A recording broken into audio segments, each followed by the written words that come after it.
You may be seated. Welcome to the cross. Amen. Thank you, sir. Good morning, church. How are we this morning? That's so good. A better question is, how do you feel this morning? How do you feel this morning? We're going to get into that in just a minute, but I'm really excited and honored to be able to bring the message this morning and really here on this transformation kickoff season, our fall kickoff season. We truly believe in transformation. We believe that Jesus is the only one who can bring that transformation, but maybe your next right step is to join a transformation group. And so what's so exciting is that some of you today, you don't know it yet, but you're going to take a step of faith. Yeah. We got a setup for you right after the service. And you're like, I just came to hear about Jesus. And we're like, I know. And then we also have another step for you after the service in our beautiful atrium. We're going to have an opportunity. The table is set. You are invited. And we just want you to walk out there, just mingle, meet some people, and maybe take your next right step in joining a transformation group this season. And I want to just take a quick second on behalf of the entire staff and the leadership to thank all of you transformation leaders that have stepped up in this season to say, hey, I want to open my house. I want to share the word. That's just an awesome thing. So thank you for what you're doing. It absolutely matters. It absolutely matters. And some of you maybe didn't feel like doing it, and you did it, and then you felt like that was the right thing to do. We're going to be talking about feelings. In fact, we are in a new sermon series that we are kicking off today, and it is called that, In My Feelings, or as the kids say, in my feels. Like, you got me in my feels. Like, oh, that video got me in my feels. I think that's what the kids say. It just sounds extra boomery when I say it. So, a feeling is an emotional state or a reaction, and we all have feelings. It is a part of what it means to be human. It is just part of the human experience that we all have feelings. What's problematic sometimes, though, specifically when we talk about feelings in the context of Christianity, we can go into two opposing directions rather quickly. And the first extreme is that we place far too much value on our feelings. Just far too much. Like I just don't feel it this morning. I just don't feel like God is speaking to me anymore. I'm just not feeling the worship. And the reason that is problematic is that feelings are not facts. Feelings are real, but they are not always true. And we're going to unpack that a little bit more in a bit.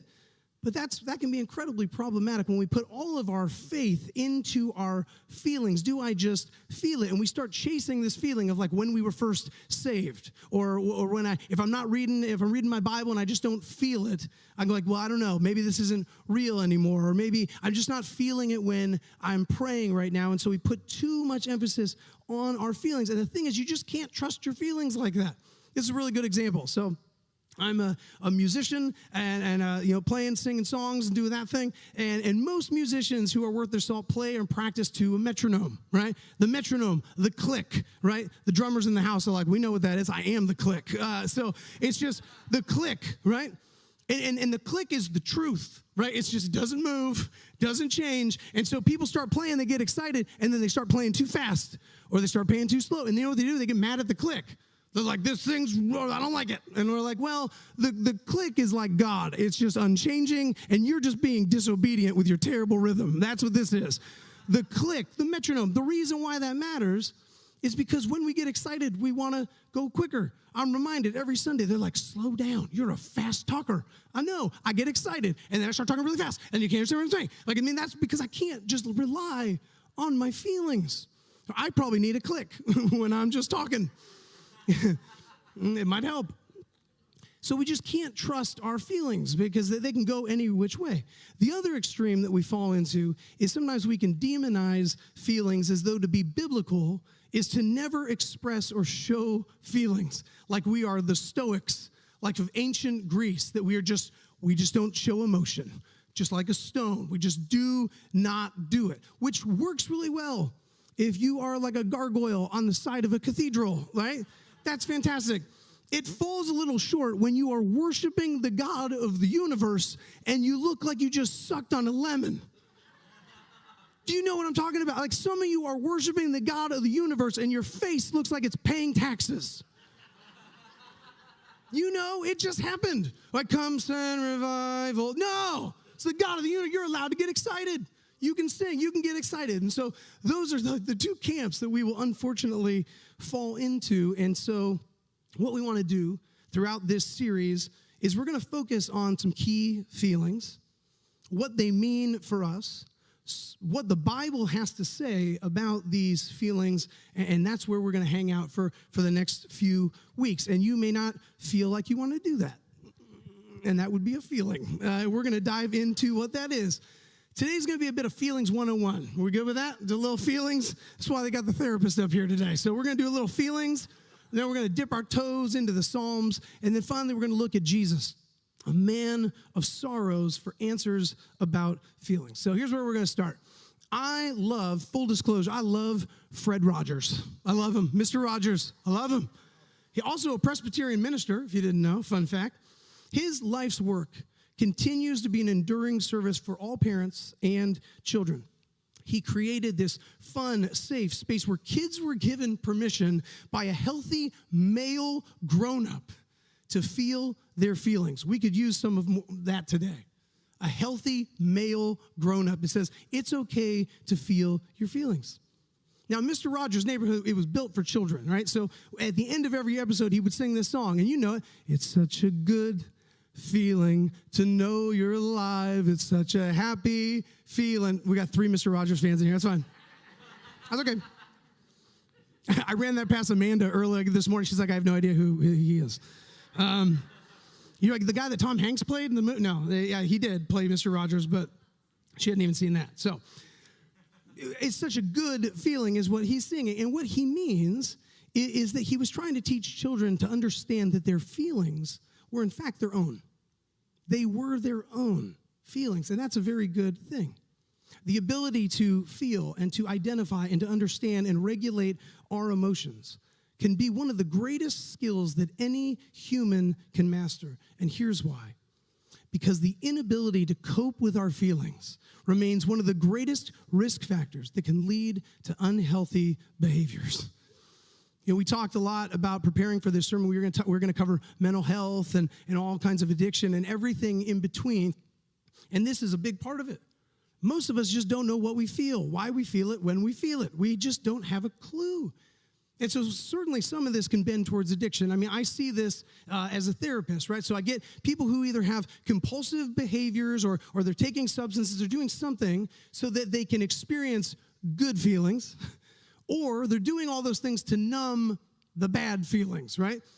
And yet they have no language for how they feel.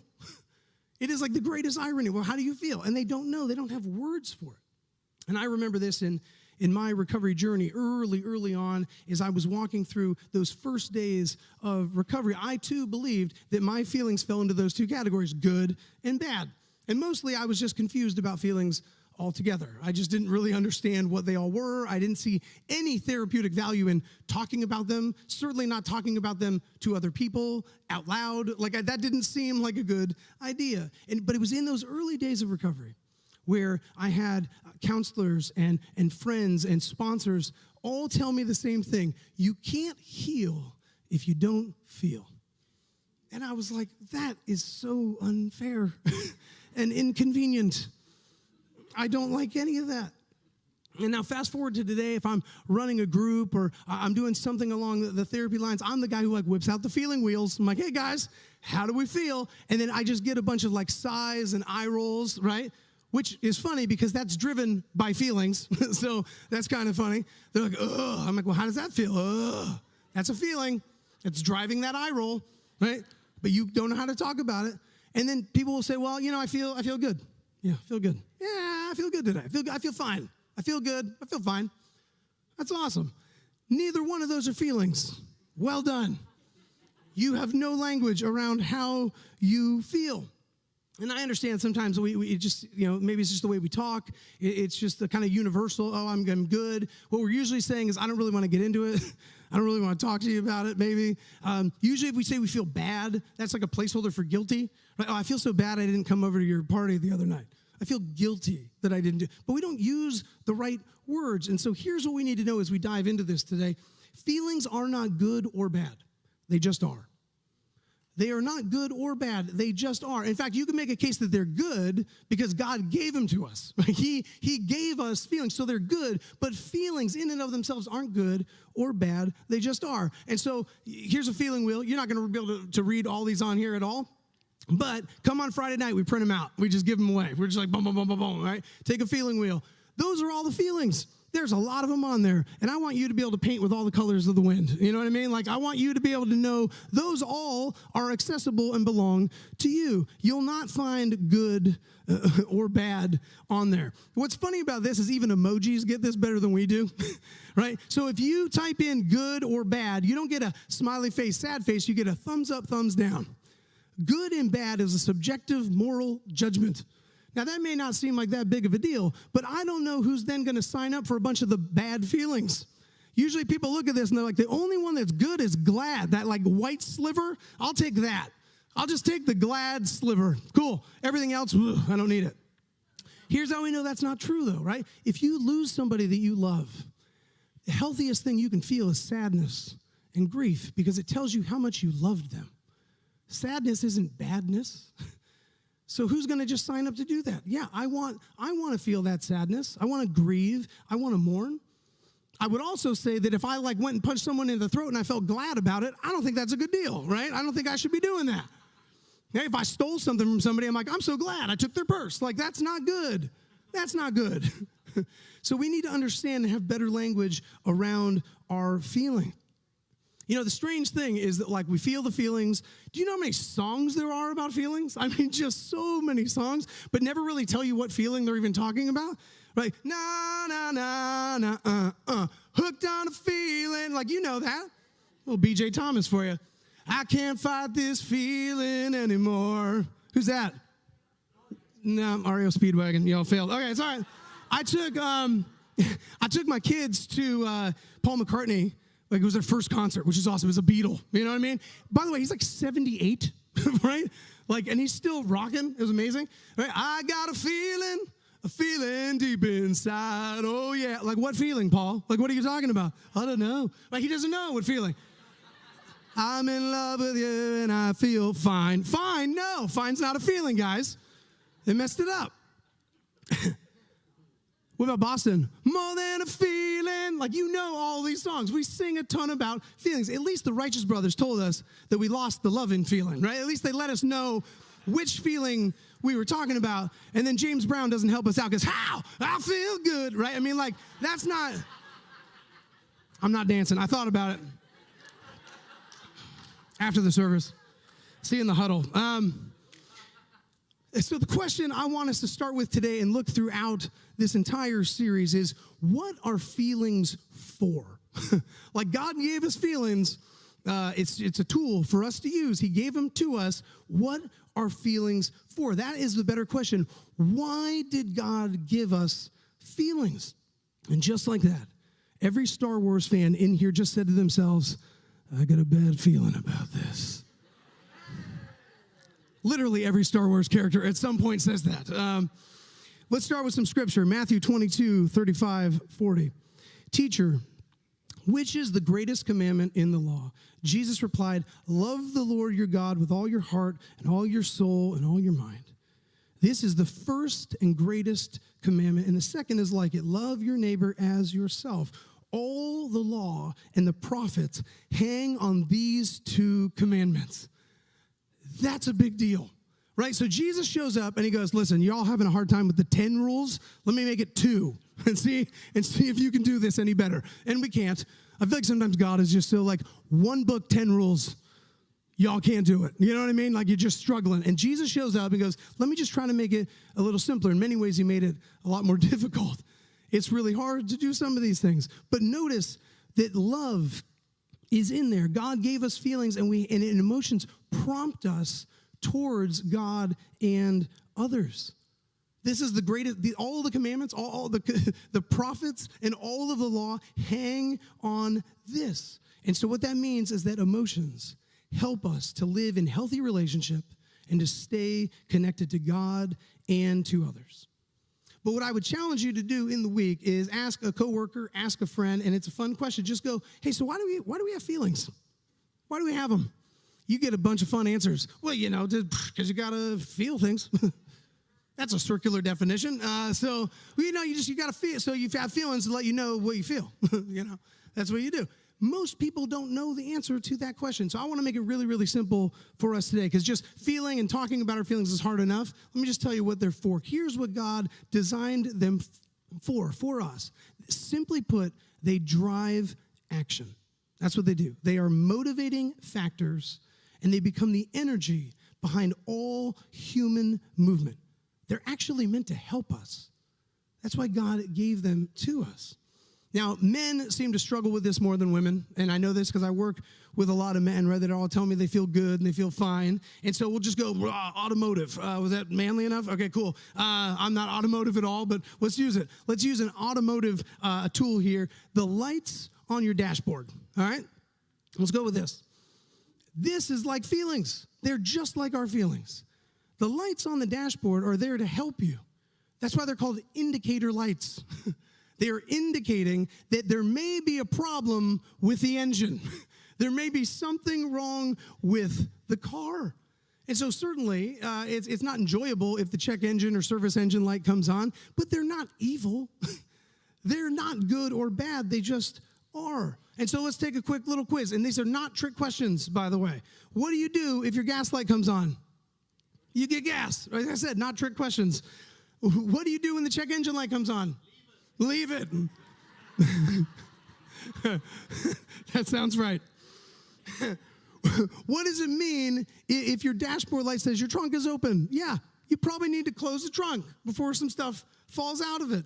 That's not that hard. Look, I'm allergic to all things automotive, right? Put a chunk of wood in front of me, I'll build you a table, right? You put an engine in front of me, I have no idea. I'm the dipstick. You know what I mean? Like, I don't know what's happening here. Like the other day, my wife's car was broken down in the parking lot over at the hospital, and I just changed the battery. Oh man, it was not that hard, but I made it look real hard. And then I wiped extra dirt on my hands. I was like, baby, just out there being a mechanic. You know what I mean? It's just tough. Tough being a mechanic. She's just pats my head, that's cute. You got the one non-automotive husband, Sorry. And I was in Sherry Douglas's spot, which was really fun. So if you're here, Sherry, you're watching online, I would have moved if you came, but it said reserved for Sherry Douglas, which was kind of fun, and I was in it. So I was in your spot. I should have brought a picture of that. That would have been fun. Here's the thing. Even though I'm not automotive, I know what the indicator lights are for. That's not difficult. They are indicating that something needs to be done. It was designed that way. It was created that way. We were designed and we were created with feelings. And so certainly some of these could be malfunctioning. They may not be accurate, right? So that's why I said, well, you may need gas, you may need this, but let's just pretend that they're actually working. Yeah, the gas light comes on, you go get gas. It's not that complicated. It drives action. Here's the thing that it's important to remember here is that like the dashboard lights, feelings are designed to help you. And it should also be noted that ignoring them doesn't work either, right? So that doesn't work. Just pushing down and ignoring the feelings, that usually ends up with the car breaking down. And so here's what I typically see is a therapist. Someone pulls into ding ding, like therapists, mechanics, hairdressers, bartenders, we're all kind of the same thing, right? It's like the same job.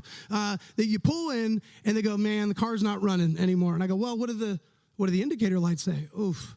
And I look at the indicator lights and it's weird. They're all covered with duct tape. And so what we do is the therapist goes, oh, well, can we look? And I start pulling some tape. You go, no, we don't talk about dad. So we're not going to talk about that. What about this tape? No. I really, really like that drink. So don't take that tape off. And I go, well, here's the problem with covering all your indicator lights with duct tape and numbing them all. They're still going off. You just can't see them. And so the car then breaks down. And then you pull into my office and you go, here's the thing. How about we just throw some new wheels on this thing and some new paint and get this thing back out on the road? What do you say? And I'm like, it's weird, but you've had 7 paint jobs this year and you're not fooling anybody. We need to drop the engine. We need to actually look at the heart and your soul and actually see, why are the indicator lights going off? And why can't you tell? So here's a similar quiz. What do you feel when you lose someone you really love? Sad? anger, lonely, hurt. It's complicated. What do you feel when someone tells you that you are special to them? Glad, secure, excited, loved. What do you feel when someone takes something that belongs to you? Angry, confused, hurt, worried. That should drive some form of action. But most of us just don't know what we feel or why we feel it or when we feel it. We have no language. I'll ask people that second question, what do you feel when someone tells you that you are special? And they'll actually say something that seems totally incongruent. They'll say, I feel scared and unsure and guarded and unworthy and suspicious. And we struggle with this. How can that be? How can we have different feelings? Because unlike the engine lights on the dashboard, feelings are regulated differently for every single person. That's why it's not an empathetic response to say, oh, I know exactly how you feel. No, you don't. You're not me. You can't know exactly what it feels like. You may have some idea. Best thing you could say is, like, I have no idea what that must be like for you. That sounds so hard. And I've been through something similar, and it was really hard for me. I can't imagine what that's like for you. When someone says, I know exactly what that feels, and by the way, this is what you should do about it, that is so invalidating. It's part of the reason why on Friday night meetings, if someone shares, we don't have anyone share after. And sometimes that's really weird for people. We just say, hey, thanks for sharing. And people are like, what's the point of this group? It's so that no one goes, I know exactly how you feel. You know what you need to do? You need to work more. You know what I mean? Like, that's not helpful. Just not helpful. And so we regulate our feelings differently. And so we understand now that feelings aren't good and they're not bad. So now we know what they're for, right? They drive action. So how do they actually work? And so we're going to go into the garden a little bit here. There was a tree in the garden that didn't work out so hot for us, right? You guys remember? So we're going to look at a tree here, and hopefully this is something that you can remember. Here's a tree. The roots are the thoughts and the beliefs. The trunk of the tree is the feelings. That's where we're hanging out this entire time. And then the branches are the behaviors. That every feeling you have will result in a behavior. Now, thoughts and beliefs are together because, not every single thought is a belief, but every belief started as a thought. And so it's important to know what you believe. In fact, it really, really matters what you believe. And so let me just show you how this works. If you believe that you are unworthy of love, you're going to feel sad, despondent, depressed. You may feel lonely. And that behavior, you may isolate even more. I'm not worthy of love. I'm not worthy for connection. And that may be the behavior. Or you may want to numb it with some way to numb that uncomfortable feeling of depression and feeling unworthy. That's how quick it happens. But imagine this. Imagine you truly, truly believed that the God of the universe lived a perfect life. He died for you. He rose again for you so that you would have eternal life. Like you believe it. Like you fully believe that. Oh, you're going to feel secure. You're going to feel loved. You're going to feel grateful. You're going to feel joyful. What's the behavior? You're going to be telling everybody about this guy who showed up 2,000 years ago to save you. That's what you're going to do. And you're going to love others well. That will be the behavior. What, though, if I believe that God is just some kind of authoritarian dictator just raining down judgment, and if I'm honest, I kind of think he's either mildly or fully disgusted with me and my behavior? Well, you're going to feel shame. You're going to hide.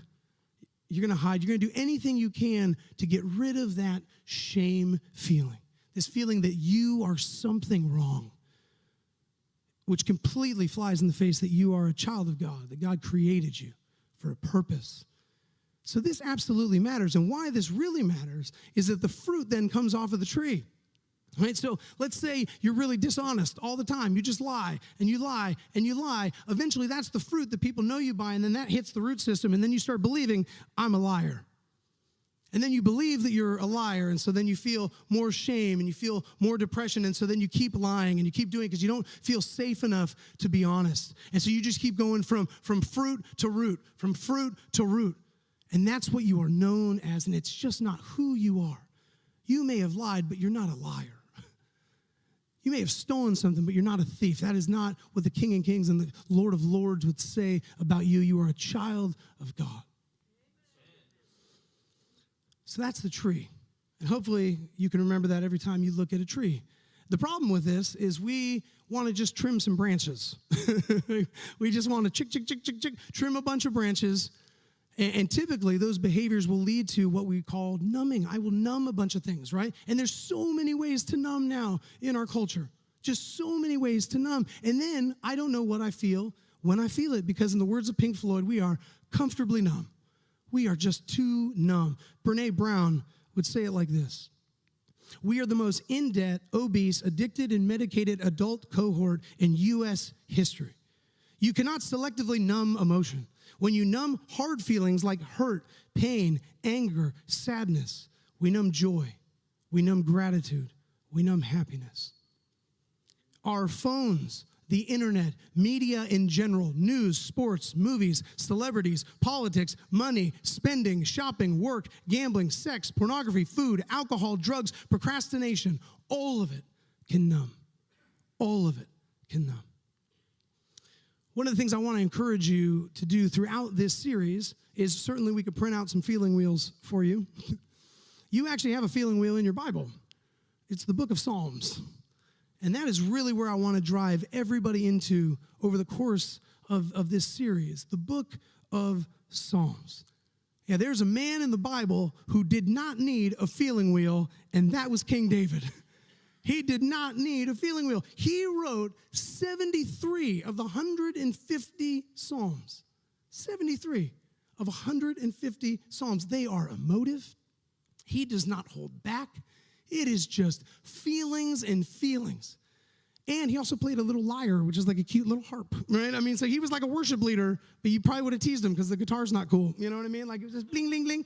And then you'd go, look at that. We would tease him now, right? He's not a man's man. He's not like John Wayne on a saddle, right? So we'd go, oh, King David, he's just writing like poetry and songs, little snowflake. I mean, that's what he is. That's what you would say. You would say that about King David. And then you know what he would do? He would kill you with his bare hands, because he killed the lion and the bear with his bare hands. So make sure you know who you're teasing before you start teasing King David.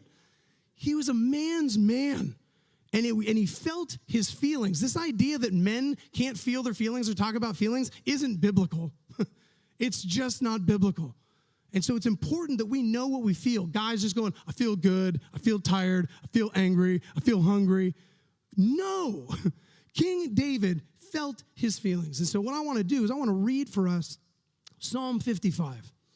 Psalm 55, to give some historical context here, is in, you can pick it up in 2 Samuel in 16 and 17. And this is when Absalom, King David's son, is rebelling against him. And also at this time, his most trusted counselor, Ahithophel. Ahithophel, man, what a name, Ahithophel. Ahithophel was his most trusted counselor at this time, but then he left King David and joined Absalom in the rebellion. And that's where we get Psalm 55. So in that context of just unbelievable betrayal, let's hear Psalm 55. Listen to my prayer, O God. Do not ignore my plea. Hear me and answer me. My thoughts trouble me, and I am distraught because of what my enemy is saying, because of the threats of the wicked. For they bring down suffering on me and assail me with their anger. My heart is in anguish within me. The terrors of death have fallen on me. Fear and trembling have beset me. Horror has overwhelmed me. In 5 verses, we have a feeling of ignored, troubled, distraught, threatened, suffering, assailed, anger, anguish, fear, horror, overwhelmed. He's not like, I feel bad about this. He used his feeling words. That's in 5 verses. And then, this is what's beautiful about this. He wants to escape, just like we do. He wants to numb. He wants to run away. Look, there's no feeling words in the next, 4 verses. Listen to this. I said, oh, that I had the wings of a dove. I would fly away and be at rest. I would flee far away and stay in the desert. I would hurry to my place of shelter, far from the tempest and storm. He wants to just fly away. He wants to get out of here. He doesn't want to feel these feelings anymore. We can relate to that. Lord, confuse the wicked, confound their words, For I see violence and strife in the city day and night. They prowl about on its walls. Malice and abuse are within me. Destructive forces are at work in the city. Threats and lies never leave its streets. If an enemy were insulting me, remember, he's being betrayed by his son and his closest friend. If an enemy were insulting me, I could endure it. If a foe were rising against me, I could hide. But it is you, a man like myself, my companion, my close friend, with whom I once enjoyed sweet fellowship at the house of God, as we walked about among the worshipers. Let death take my enemy by surprise. Let them go down alive to the realm of the dead, for evil finds lodging among them. As for me, I call to God, and the Lord saves me. Evening, morning, and noon, I cry out in distress, and he hears my voice. He rescues me unharmed from the battle waged against me, even though many oppose me. God, who is enthroned from of old, who does not change, he will hear them and humble them because they have no fear of God. My companion attacks his friends. He violates his covenant. His talk is as smooth as butter, yet war is in his heart. His words are more soothing than oil, yet they are drawn swords. Cast your cares on the Lord, and he will sustain you. He will never let the righteous be shaken. But you, God, will bring down the wicked into the pit of decay. The bloodthirsty and deceitful will not live out half their days. But as for me, I trust in you. King David knew how he felt, and he actually put it down. I ask a lot of guys, I'm like, journal. And guys are like, I'm not going to journal. Was that a diary? No, write it down. King David wrote it down. This is about as biblical as you can be. He wrote Psalms. He wrote about what he felt. He would sing it. It was poetry. He would get into his feelings about what was going on, and it would drive him towards God. It would drive him towards God. There's a neat correlation here that Jesus also understood betrayal. Betrayal by a close friend. In fact, if you see in 2 Samuel 17, Ahithophel eventually takes his own life. In fact, he hangs himself, which is very similar to the story of Jesus and Judas. And we see this correlation between King David and Ahithophel. And so that's the next good question to ask here is, did Jesus feel feelings? What about Jesus? He was fully man and fully God. Did he feel feelings? Certainly. He knew what it was to be betrayed. He hurt when he was betrayed. We love quoting the shortest scripture in all the Bible. Jesus wept. He was sad. He was a man of sorrows. That is what the book of Isaiah would say about Jesus, that he was a man of sorrows. Something Jesus had in common with atheists is he got angry at the hypocrisy of the religious. He was angry at the hypocrisy of the religious. He felt sorrow at the ravages of sin and death. He felt compassion for the lost. He felt agony at the impending suffering of the cross as he would sweat blood in the Garden of Gethsemane. He knew what it was to hurt. He also felt forgiveness in the face of betrayal. He was a forgiver. And he also felt joy. Joy at pleasing his Father. Again, while we often refer to Jesus as a man of sorrows, he also felt extreme joy. In John 15, 10 through 11, Jesus told his followers that if they keep his commandments, they will abide in his love, just as he has kept his Father's commandments and abides in his Father's love. He says, these things I have spoken to you so that my joy may be in you and that your joy may be made full. What's the joy that he is referring to? He is referring to this complete obedience of the Father. He felt joy in doing the Father's will. He had a focus on eternity. He felt joy.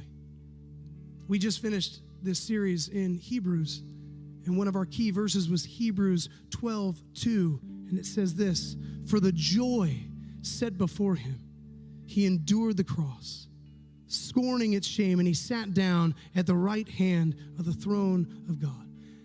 How can the word joy exist in the same sentence of enduring the cross and scorning its shame? because Jesus' joy wasn't just set on his circumstance. It wasn't just right now. We do this. We get caught up in our circumstance, and Jesus is looking towards eternity. That's the joy. And he said, I can go through all of this pain, all of this agony for you. I will endure the cross. I'll shame the shame of the cross. I will take that on because I love you. That's the joy that Jesus would lean into. This joy of eternity. He would just focus on eternity. And if we could really lend our minds over to what that means, that here right now, we sit here together today on this beautiful morning, that Jesus looked through all of eternity and said, I choose you and you and you and you and you. I die for you. I'll go through it all for you because I love you. That's the joy. That is the joy set before him so he could endure the cross for each and every one of us.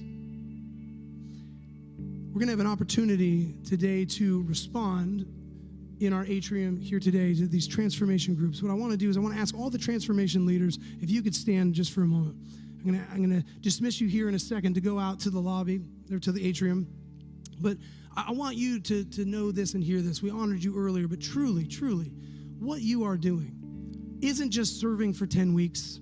It's not a season for 10 weeks. What you are doing has absolute consequences in eternity. In eternity. This is eternity work. The joy set before you, breaking bread, opening your Bible, and doing that. There's nothing more Christ-like that you could be doing than leading these groups. And I know we can just go, transformation, it's a new season, get into a group. It is so much more than that. That there may be a life that changes in that group. There may be someone who goes, I never thought about that before, about the Lord. They might go through an incredible struggle during this season, and you will be there. You will be there to help guide them. So thank you so much. Can we give them a round of applause? They go out to the atrium. They will be waiting for you. Head on out.